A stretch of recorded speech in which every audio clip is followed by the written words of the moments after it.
सुना होगा, जो नहीं सुने होंगे उनको मैं सुना देता हूँ। म्यूचुअल फंड एक ऐसी चीज़ है जहाँ पे हम अपने पैसे को इन्वेस्ट करके वेल्थ क्रिएट कर सकते हैं, यानी कि आने वाले समय में फाइनेंशियली फ्री हो सकते हैं। ये म्यूचुअल फंड होता क्या है, म्यूचुअल फंड काम कैसे करता है, और हम जैसे लोग म्यूचुअल फंड में इन्वेस्ट कर सकते हैं या नहीं, म्यूचुअल फंड सेफ़ है या नहीं, कहीं म्यूचुअल फंड भाग तो नहीं जाएगा, इन सभी चीज़ों पे डिटेल में आज हम बात करने वाले हैं और ये डिस्कस करने वाले हैं कि म्यूचुअल फंड में इन्वेस्ट करना सही रहेगा या नहीं, और म्यूचुअल फंड में इन्वेस्ट करना सही है तो किस तरह से इन्वेस्ट करें, और इन्वेस्ट करेंगे तो हमें कितना रिटर्न मिलेगा, किस तरह से हम पैसे कमाएंगे और कैसे ये सारी चीज़ें काम करती हैं। तो चलिए वीडियो को स्टार्ट करते हैं।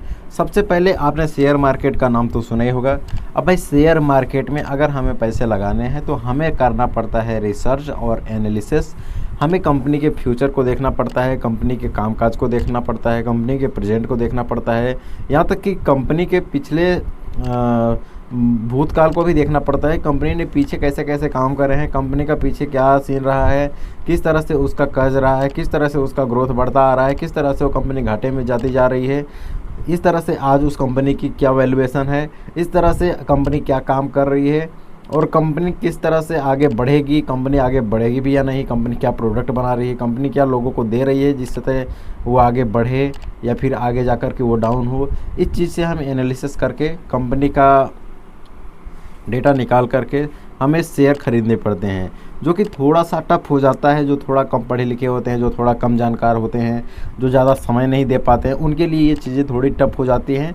तो आनन फानन में आकर के जल्दीबाजी में वो गलत चीज़ों में, गलत कंपनी में शेयर खरीद लेते हैं, गलत कंपनी में पैसे लगा देते हैं। बस उनको ये पता है कंपनी का शेयर खरीद लो, शेयर मार्केट में पैसे लगा दो, आने वाले समय में आप करोड़पति बन जाओगे। हाँ, बेसिकली लॉन्ग टर्म में आप अच्छा पैसा बना सकते हो, करोड़पति बन सकते हो, लेकिन उसके लिए रिसर्च करना पड़ता है, सही कंपनी में पैसे लगाने पड़ते हैं। लेकिन कुछ लोग गलत कंपनी में पैसा लगाते देते हैं, कंपनी डूब जाती है तो कहते हैं भाई शेयर मार्केट जुआ है, शेयर मार्केट में कभी पैसे मत लगाना भाई, पत्ते कार्ड बैठ के खेल लेना, उसमें पैसे गंवा देना, लेकिन शेयर मार्केट में पैसे मत लगाना। क्योंकि पत्ते तुम खेल रहे हो, तुम अपनी आंखों के सामने खेल रहे हो, तुम देख रहे हो, तुम्हें भरोसा है कि भाई दो में से कोई आदमी एक जीतेगा, लेकिन ये शेयर मार्केट का पैसा कहाँ जा रहा है, शेयर मार्केट में पैसा लगाने के बाद डूब जाते हैं, ये गलत चीज़ है भाई, ये जुए से भी बेकार है। तो शेयर मार्केट को जुआ इसलिए लोग बोलते हैं, इसलिए बुरा बताते हैं क्योंकि उनको नॉलेज नहीं होती और वो सही कंपनी में पैसे नहीं लगाते, इसलिए उनके पैसे डूब जाते हैं। अब आप कहेंगे कि भाई ठीक है, उनके पैसे डूब जाते हैं और गलत चीज़ खरीद लेते हैं, गलत कंपनी में शेयर लगा देते हैं, लेकिन हमारा टॉपिक है म्यूचुअल फंड का, तो हम शेयर पे क्यों बात कर रहे हैं। बेसिकली म्यूचुअल फंड जो होता है वो भी शेयर मार्केट में ही पैसे लगाता है। अब देखिए म्यूचुअल फंड होता क्या है, म्यूचुअल फंड एक ऐसी यूनिटी होती है, एक ऐसी टीम होती है जहाँ पे हम जैसे, आप जैसे छोटे छोटे इन्वेस्टर, जिनको शेयर मार्केट का नॉलेज नहीं है, जिनको ये नहीं पता है कि शेयर मार्केट की किस कंपनी में पैसे हम लगाएं, जो शेयर मार्केट में लिस्ट है, कौन सी कंपनी अच्छा ग्रोथ करेगी आगे चल के, ये सारी चीज़ें सीखने समझने के लिए फंडामेंटल, टेक्निकल सब कुछ एनालिसिस करना पड़ता है। और ये चीज़ें हम कर नहीं सकते क्योंकि हमारे पास उतना नॉलेज नहीं है। तो हम क्या करते हैं कि भाई हम म्यूचुअल फंड को पैसे देते हैं। म्यूचुअल फंड में फंड मैनेजर बैठे होते हैं जिनके पास काफ़ी सालों का तगड़ा एक्सपीरियंस होता है शेयर मार्केट में पैसे लगाने का और शेयर मार्केट से पैसे बनाने का। उन लोगों ने इसी चीज़ की पढ़ाई की होती है, इसीलिए वो फंड मैनेजर होते हैं शेयर मार्केट में, म्यूचुअल फंड में अपना काम करते हैं। म्यूचुअल फंड के जरिए हम जैसे लोगों से फंड रेज करते हैं, पैसे इकट्ठा करते हैं। अब पैसे इकट्ठा करके वो ऐसे शेयरों में पैसा लगाते हैं जो कंपनी आगे चल के ग्रोथ करे, आगे चल के बहुत सारे पैसे कमा करके दे। क्योंकि म्यूचुअल फंड जो काम करते हैं, म्यूचुअल फंड में जो एम्प्लॉय होते हैं, म्यूचुअल फंड जो काम करता है, म्यूचुअल फंड जब हम पैसे लगाते हैं तो हमारे पैसे को मैनेज करने के लिए एक छोटा सा चार्ज लेते हैं। वो चार्ज बहुत ज़्यादा नहीं होता है, 0.1%, 2%, 3%, 4%, 5%, इस तरह से चार्ज होता है। अलग अलग म्यूचुअल फंड अलग अलग तरह से चार्ज करते हैं। तो ये चार्ज उनको आता कहाँ से है, हमारे पैसे से आता है। जैसे कि हमारे पैसे हैं 1 लाख रुपए, तो उस पर वो 0.5% चार्ज कर रहे हैं। तो हमारे पैसे मान लीजिए कमा रहे हैं वो हमारे पैसे से, हमारे पैसे आगे चल के 2 लाख हो गए तो भाई उनका पैसा भी डबल हो गया। अब 2 लाख पे 0.5% चार्ज करेंगे, इसलिए उनको भी ये रहता है कि भाई जो हमारे पास इन्वेस्टर आ रहे हैं उनके पैसे को हम अच्छी जगह पे इन्वेस्ट करें, उनके पैसे बढ़ें, तभी हमारा फ़ायदा होगा। समझ गए आप? कोई भी कंपनी प्रोडक्ट बनाती है तो वो सोचती है कि हमारा प्रोडक्ट ज़्यादा से ज़्यादा बिके, अच्छे रेट में बिके, ताकि हमारा फ़ायदा हो। इसी तरह से फंड मैनेजर सोचते हैं, म्यूचुअल फंड कंपनी सोचती है कि हमारे पास जो क्लाइंट आ रहे हैं उनका पैसा अच्छे कंपनी में लगे और वो कंपनी अच्छे पैसे कमा के दे, जिससे कि हमारे क्लाइंट का फ़ायदा हो, हमारे क्लाइंट का फ़ायदा होगा तो हमारा फ़ायदा होगा। उम्मीद है कि इस चीज़ को आप समझ गए होंगे कि म्यूचुअल फंड किस तरह से पैसे कमाता है। और म्यूचुअल फंड पैसे लगाने के लिए मान लीजिए हमारे जैसे लोगों से पैसे इकट्ठा करता है। अब एक शेयर मान लीजिए हमें MRF का ख़रीदना है तो 1,50,000 रुपये का इस टाइम शेयर है। 1,50,000 रुपये हमारे पास होंगे तब हम जाके म्यूचुअल फंड में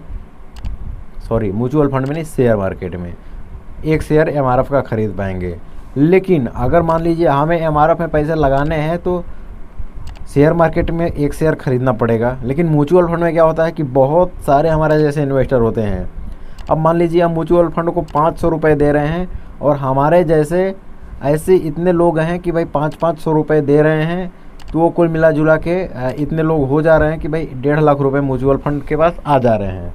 अब हम जैसे कई लोग मिला करके जब 1.5 लाख रुपये उसको दे दे रहे हैं तो हम लोगों के पैसे से वो शेयर ख़रीद लेगा एक शेयर खरीद लेगा शेयर मार्केट में MRF का। अब इसमें हम सभी लोगों की हिस्सेदारी हो जाएगी एक शेयर में। एक शेयर जो रहेगा हम सभी के पैसों से ख़रीदा जाएगा, उसमें हम सभी की हिस्सेदारी रहेगी। तो इस तरह से हम MRF का शेयर कम पैसे में और एक शेयर ना खरीद के 0.001 वगैरह % भी खरीद सकते हैं। जिस हिसाब से हमारा पैसा होगा उस हिसाब से हमारे शेयर में हिस्सेदारी होगी। तो इस तरह से म्यूचुअल फंड काम करता है। म्यूचुअल फंड में हम पैसे SIP के ज़रिए भी लगा सकते हैं, लमसम भी कर सकते हैं। लमसम का मतलब ये होता है कि हम सिर्फ एक बार पैसे लगाते थे। भाई हमारे पास मान लीजिए कि कहीं से लॉटरी लग गई या फिर कहीं से पैसे आ गए 1 लाख रुपए। अब हम सोच रहे हैं कि उसको हम लगा दें म्यूचुअल फंड में और उस पैसे को हम म्यूचुअल फंड में लगा दें। वो पैसा हमारा फ्यूचर के लिए हो गया, वो हम 25 साल बाद 30 साल बाद उसको निकालेंगे। और ऐसा नहीं कि हम 1 लाख रुपए अभी लगा दिए तो अगले महीने भी 1 लाख लगाना है, नहीं, एक बार ही लगा रहे हैं भाई, हमें तो एक बार ही लगाना है। 1 लाख रुपए हैं हमारे पास, हम 1 लाख रुपए एक बार लगा दे रहे हैं, उसके बाद हमारे पास पैसे आएंगे तो देखा जाएगा, बाकी अभी कोई प्लान नहीं है। तो हम 1 लाख रुपए लमसम में लगा देंगे, वो एक ही बार का इन्वेस्टमेंट होगा। उसके बाद मार्केट जिस तरह से ग्रोथ करेगा उस तरह से हमारे पैसे बढ़ेंगे। मार्केट डाउन जाएगा तो हमारे पैसे डाउन जाएंगे। मार्केट ग्रोथ डाउन और हमारे पैसे का अप डाउन होना डिपेंड इस चीज़ पे करता है कि भाई शेयर मार्केट किस तरह से रिएक्ट कर रहा है, उससे मतलब नहीं है। शेयर मार्केट में हमारे फंड मैनेजर ने किस शेयर में हमारे पैसे को लगाया है उस पर डिपेंड करता है। हमारे पैसे जिस शेयर में लगे हैं वो शेयर अगर फ्लक्चुएट होता है तो हमारे पैसे फ्लक्चुएट होंगे, वो शेयर अगर डूबता है तो हमारे पैसे कम होंगे, वो शेयर अगर बढ़ता है तो हमारे पैसे बढ़ेंगे। भले ही पूरा शेयर मार्केट ओवरऑल क्या कर रहा है उससे मतलब नहीं है, हमारा शेयर किस तरह से रिएक्ट कर रहा है इस चीज़ पे हमारे पोर्टफोलियो की पोजीशन डिपेंड करती है। तो ये हो गया शेयर मार्केट का मतलब एक बेसिक तरीके से हम शेयर मार्केट में डायरेक्टली पैसे न लगा करके इनडायरेक्टली लगाते हैं। इससे क्या होता है कि हमारा समय बचता है, हम एनालिसिस नहीं करते, हमारा नॉलेज नहीं होता है, हम फंडामेंटल टेक्निकल के बारे में जानते ही नहीं कि क्या चीज़ें होती हैं, और कंपनी का फाइनेंशियल डेटा भी हमें नहीं पता है क्या नहीं है। इस तरह से हम फंड मैनेजर को दे देते हैं कि भाई ये लो तुम पैसे लगा दो हमारा अपने हिसाब से, और हमारे पास उतना समय नहीं है और हमारे पास उतनी नॉलेज नहीं है कि हम इतना रिसर्च कर पाएँ, इसलिए हम म्यूचुअल फंड का चुनाव करते हैं। और म्यूचुअल फंड का चुनाव हम इसलिए भी करते हैं कि भाई हमें ऐसा नहीं है कि 1 लाख रुपए हमारे पास हैं तभी हम इन्वेस्ट कर सकते हैं। हमारे पास मान लो कि हमारी सैलरी जो भी है 10,000, 15,000, 20,000, 25,000, उसमें से हम चाहते हैं कि हमारी जो सैलरी आए हर महीने की तो 1,500, 2,000 जितना भी हम अपने ऊपर अपने हिसाब से सोच सकते हैं कि मान लो हम 1,000 चाहते हैं कि 1,000 रुपये हर महीने तो अपने फ्यूचर के लिए हम बचा ही सकते हैं यार। क्योंकि अगर फाइनेंशियली फ्री होना है तो 1,000 रुपये तो किसी तरह से हम कर ही लेंगे। अब ऐसा तो है नहीं कि भाई 10-15 हज़ार कमा रहे हैं तो 10-15 हज़ार पूरा खर्चा ही हो जाता होगा। सेविंग तो कुछ करते होंगे ना। सेविंग करने के बाद, सेविंग करना बहुत बड़ी बात नहीं है, बहुत अच्छी बात है लेकिन बहुत बड़ी बात भी नहीं है। सेविंग करके इन्वेस्ट करना बहुत बड़ी बात होती है, क्योंकि जो सेविंग कर लेते हो आप, सेविंग करके अगर आप अपने पैसों को घर में रखते हो, बैंक में रखते हो, तो इससे क्या है कि आपके पैसे बढ़ते नहीं, आपके पैसे घटते हैं। ये कैसे घटते हैं वो हम किसी अगले टॉपिक में, अगले वीडियो में बात करेंगे। टॉपिक ये होगा कि भाई इन्फ्लेशन आपका कितना बढ़ता है और आपके पैसे कितने बढ़ते हैं, इस चीज़ पे आपका डिपेंड करता है कि पैसा घट रहा है या बढ़ रहा है। तो इन्फ्लेशन एवरेज 7% के हिसाब से हर साल बढ़ता है, और आपको 7% का हर साल रिटर्न अगर मिल रहा है, ब्याज मिल रहा है आपके पैसे पे, तो समझ लो आपका पैसा मेंटेन है, बराबर है, बढ़ नहीं रहा है, वो मेंटेन है, बस आप उसको मेंटेन कर पा रहे हो। अगर उससे कम आपको ब्याज मिल रहा है ईयरली, अगर 7% से कम मिल रहा है, तो आपका पैसा घट रहा है, बढ़ नहीं रहा है। आप इस गलत फहमी में मत रहना कि एफडी कर लेंगे, बैंक में जमा कर लेंगे पैसे तो हमारे पैसे बढ़ेंगे, कभी नहीं, ऐसा नहीं होगा। और एलआईसी की बात करें तो एलआईसी में भी पैसे नहीं बढ़ते हैं। ऐसा मत सोचना कि एलआईसी हम कर दिए है हमारे पैसे बढ़ रहे हैं, वो पैसे बढ़ नहीं रहे हैं, वो पैसे घट ही रहे हैं। बस आपको एक साथ पैसे मिलते हैं, या फिर आपको फाइनेंशियल नॉलेज नहीं होती है, तो ये समझ में आता है कि हमारे पैसे बढ़ रहे हैं। बाकी ये पैसे बढ़ते नहीं है, ये पैसे घटते हैं। आपको ऐसी जगह पे अपने पैसों को इन्वेस्ट करना होता है अपने पैसे को बढ़ाने के लिए, जिससे कि आपका इन्फ्लेशन से ज़्यादा आपको रिटर्न मिले। यानी कि इन्फ्लेशन अगर 7% के हिसाब से हर साल बढ़ती है, तो अगर आपको 10% का रिटर्न मिल रहा है, तो आपके पैसे हर साल 3% के हिसाब से बढ़ रहे हैं। ये हो गया पैसे बढ़ाने का तरीका और पैसे बढ़ाने का माइंडसेट। इसको आप अच्छे से समझ लो। अगर उससे 7% से कम आपको रिटर्न मिल रहा है इन्वेस्टमेंट पे, तो आपके पैसे बढ़ नहीं रहे हैं, घट रहे हैं। अब क्या है कि हम कहाँ थे, म्यूचुअल फंड पे। म्यूचुअल फंड इस तरह से काम करता है, हमारे जैसे लोगों से फंड लेता है और वो शेयर मार्केट में लगाता है, शेयर मार्केट से पैसे बना करके हमारे पोर्टफोलियो को बढ़ाता है। हमारे पोर्टफोलियो को बढ़ाता है तो हमारे पैसे बढ़ते हैं, और हम अपने इनकम में से 1000 रुपये की बात कर रहे हैं, तो भाई हम अपनी सैलरी में से 1000 रुपये चाहें तो एसआईपी के ज़रिए हर महीने इन्वेस्ट कर सकते हैं म्यूचुअल फंड में। म्यूचुअल फंड में कैसे इन्वेस्ट करेंगे, हमें ये अपने बैंक के ज़रिए एक अप्रूवल दिलवाना पड़ता है म्यूचुअल फंड को कि भाई हमारा ये बैंक अकाउंट है, और बैंक अकाउंट को बताना पड़ता है। मतलब उसका एक प्रोसेस होता है, हमें खुद मैन्युअली जाके नहीं बताना पड़ता है, वो छोटा सा एक प्रोसेस होता है, वो ऑनलाइन ही होता है।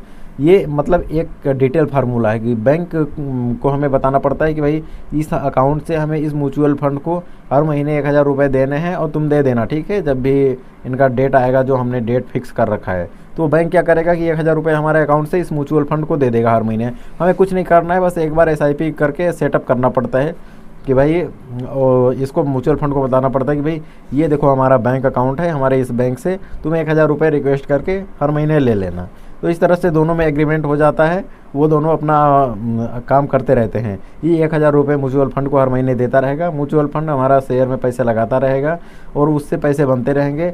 जो भी हम तारीख सेट करेंगे, मान लीजिए कि हम 15 तारीख को हर महीने की एसआईपी की डेट सेट कर रहे हैं, इस महीने के 15 तारीख को पैसे कट गए, जब अगला महीना का 15 तारीख आएगा, तो ये म्यूचुअल फंड खुद बैंक को रिक्वेस्ट करेगी कि 15 तारीख आ रही है, हमारे पैसे जो है 1000 रुपये हमारे क्लाइंट के दे दो। वो दे देगा हमारा बैंक, ले लो भाई। अगर हमारे बैंक अकाउंट में पैसे रहेंगे तो इसके लिए हमें 1000 रुपये अगर हम एसआईपी में कर रहे हैं, तो भाई 1000 रुपये हमें अपने बैंक अकाउंट में हर उस तारीख को डाल के रखना पड़ेगा जिस तारीख को हमारा पैसा कटने वाला है। मान लीजिए कि 15 तारीख की एसआईपी है, तो आप कम से कम 5 तारीख को अपना बैलेंस मेंटेन कर लो। 5 तारीख के बाद आपको 1000 रुपये उसमें हमेशा रखने ही रखने हैं, क्योंकि ये पैसे रिक्वेस्ट करके कभी भी ले लेते हैं। हालांकि रिक्वेस्ट तो पहले हो जाता है, लेकिन तारीख जब आती है तभी पैसे कटते हैं, और उस डेट में अगर सैटरडे संडे आ जाता है, हॉलीडे आ जाते हैं, तो 1-2 दिन डिले भी होता है और पहले भी कट जाता है कभी कभी। इसलिए आपको पहले से पैसे मेंटेन करके रखने हैं, और जितने की एसआईपी कर रहे हैं उतना आपको पहले से सोच लेना है कि इतना हम कर पाएंगे। भाई उतना हम कर पाएंगे तभी हम कर रहे हैं। अब ऐसा नहीं कि 10,000 रुपये कमा रहे हैं तो चलो 7,000 की एसआईपी कर देते हैं, ज़्यादा इन्वेस्ट करेंगे। ये आपको कंसिस्टेंसी के साथ हमेशा मेंटेन करके चलना है। तो इतना तो आप हर महीने बचा नहीं पाओगे 7,000, तो आपको 1000 से लेकर 2000 रुपये 10,000 में से इन्वेस्ट करना है। डिपेंड करता है आपके खर्चे के ऊपर, आपके खर्चे किस टाइप के हैं, आप कौन सी जगह पे रह रहे हैं, आपका मकान जो है वो रेंटल है या फिर आपका खुद का है। ये सारी चीज़ें देख करके आपको डिसाइड करना है कि आप 1000 बचा लेंगे, 2000 बचा लेंगे, 1500 बचा लेंगे। अब ऐसा नहीं है कि भाई आपको ये रेगुलर करना ही करना है, नहीं करेंगे तो आपको फाइन लगेगा। मैं इसलिए बता रहा हूँ कि करना है, क्योंकि आप करेंगे तो आपके लिए अच्छा रहेगा, आपकी कंसिस्टेंसी मेंटेन रहेगी, और कंसिस्टेंसी मेंटेन रहेगी उसके साथ साथ आपका वेल्थ धीरे धीरे बढ़ता रहेगा। अब ऐसा नहीं है कि मान लो कि किसी तरह से किसी वजह से हमारी जॉब छूट जाती है या फिर हमारा जो काम धंधा चल रहा है बंद हो जाता है, हमारा बैंक बैलेंस ज़ीरो हो जाता है, हमारे पास 1000 रुपये बचते ही नहीं है, तो हम अगले महीने जो SIP का डेट आएगा उसमें तो हमें फ़ाइन भरना पड़ेगा फिर। नहीं, ऐसा नहीं है, वो फ़ाइन नहीं भरना पड़ेगा, क्योंकि हमने किसी से लोन नहीं ले रखा है जो हमें फ़ाइन भरना पड़ेगा। ये तो हम अपना इन्वेस्टिंग कर रहे हैं ना, हमारी मर्जी होगी करेंगे, नहीं मर्जी होगी नहीं करेंगे। किसी का कर्जा थोड़ी ले रखे हैं कि भरना ही भरना है। इस केस में क्या है कि भाई आप उसको स्किप भी कर सकते हो, 1 महीने, 2 महीने, 3 महीने, 4 महीने, 5 महीने के लिए, जितने महीने के लिए चाहो आप स्किप कर सकते हो। कोई भी चार्ज नहीं लगेगा, कोई फाइन नहीं कटेगा। आपका जो पैसा पहले से इन्वेस्ट हो चुका है वो पैसा मार्केट में काम करता रहेगा, वो पैसे बढ़ते रहेंगे, घटते रहेंगे, वो अपने हिसाब से रिएक्ट करता रहेगा मार्केट के हिसाब से। इधर से आपको जब पैसे होते हैं आपके पास तब फिर SIP कंटिन्यू कर दो, ठीक है। इस तरह से आप SIP कर सकते हो। कोई इसमें बंधक नहीं बनना है आपको कि नहीं हमें अगर हमने 1000 की SIP सेट कर दी तो देना ही देना है वरना मुझे फ़ाइन लगेगी। ऐसा कुछ नहीं है, फ़ाइन नहीं लगता है। और म्यूचुअल फंड में पैसे इन्वेस्ट करने का तरीका किस तरह से होता है, अगर आप नए हैं तो इस चीज़ पे आप रिसर्च कर सकते हैं। यूट्यूब पे कोई वीडियो देख लीजिए, बहुत सारे वीडियो मिल जाएंगे म्यूचुअल फंड में पैसे कैसे इन्वेस्ट करें, इस टाइप का आप सर्च कर लीजिए, बहुत सारे वीडियो मिल जाएंगे। और अगर आप चाहते हैं कि हम आपको समझाएं भाई कैसे इन्वेस्ट होता है पैसे, किस तरह से आपको अकाउंट बनाना है, किस तरह से पैसे इन्वेस्ट करने हैं, तो आप नीचे कमेंट करिए, मैं वो भी बता दूंगा आप लोगों को डिटेल में। और मैं आपको बता दूं कि मैं भी SIP में पैसे इन्वेस्ट करता हूं, शेयर में पैसे इन्वेस्ट करता हूं, क्योंकि मुझे पता है भाई फ्यूचर में अगर मान लीजिए हम अपने रिटायरमेंट के बाद फाइनेंशियली फ्री होना चाहते हैं, ये चाहते हैं कि हमें आगे चल के पैसों के लिए काम ना करना पड़े, पैसे हमारे लिए काम करें, हम बस बैठ के सोफ़ा तोड़ें, चारपाई तोड़ें, खटिया तोड़ें, बेड तोड़ें, ज़िंदगी के मज़े लें, घूमें टहरें, एंजॉय करें, तो आज से ही हमें ये प्लान करना पड़ेगा और आज से ही इन्वेस्टिंग स्टार्ट करनी पड़ेगी। ये चीज़ हमें पता है, इसलिए भाई मैं पैसे इन्वेस्ट करता हूँ शेयर मार्केट में, म्यूचुअल फंड में, और भी कुछ चीज़ों पे, कुछ जगह पे छोटे मोटे बिजनेसेस भी आगे स्टार्ट करने वाला हूँ। तो पैसे इस तरह से अपने पोर्टफोलियो को डाइवर्सिफाई करके आपको इन्वेस्ट करना है ताकि आपको आगे चल के पैसे के लिए काम ना करना पड़े। और ये फाइनेंशियल नॉलेज अगर आपके पास आ जाती है ना, तो आज भले ही आपके पास कुछ नहीं है, गरीब हो, एकदम कुछ भी नहीं है आपके पास, बस ये है कि 10-5 हज़ार रुपये महीने भी कमा रहे हो ना, तो भी आपको अगर फाइनेंशियल नॉलेज हो जाती है तो आप करोड़पति हो आगे आने वाले समय में। बस फाइनेंशियल नॉलेज होनी चाहिए। और कोई अगर आपको ये बोलता है कि भाई खर्चा वर्चा करा करो, ज़िंदगी के मज़े लिया करो यार, अरे क्या है, ज़िंदगी ना मिलेगी दोबारा, जो है अभी है जवानी में खर्चे वर्चे कर लो, उड़ा लो पैसे। तो भाई खर्चे वर्चे करना, उड़ाना, घूमना टहलना अच्छी बात है, करना चाहिए समय के साथ, लेकिन उतना भी नहीं कि फ्यूचर के लिए हम कुछ कर ही ना पाएँ।